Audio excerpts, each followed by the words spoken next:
ఇక్కడున్న ఉపాధ్యాయులందరినీ కూడా ఒక్కసారి ఆలోచించమని నేను కోరుతున్నాను. ఎప్పుడు లేని విధంగా ప్రభుత్వ విద్యలో రాజకీయాలు దూరంగా పెట్టాం.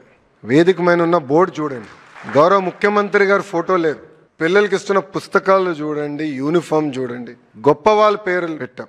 ఒక సీతమ్మ గారి పేరు పెట్టాం, డాక్టర్ సర్వేపల్లి రాధాకృష్ణ గారి పేరు పెట్టాం. ఇది ఈ ప్రభుత్వానికి ఉన్న కమిట్మెంట్.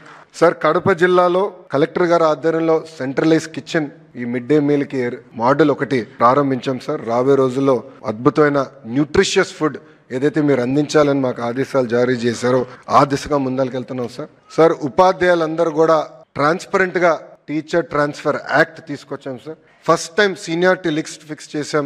ఎప్పుడు లేని విధంగా ప్రమోషన్స్ కూడా ప్రభుత్వం ఏర్పాటు చేసింది సార్. ఇక్కడున్న ఉపాధ్యాయులు చాలా మంది, నాకున్న అంచనా మేరకు సుమారుగా 80% మంది గౌరవ ముఖ్యమంత్రి Chandrababu Naidu garu first term, second term, third టర్మ్లోనే ఉపాధ్యాయులుగా నియామకులైన వారు ఉన్నారని నేను బలంగా నమ్ముతున్నా.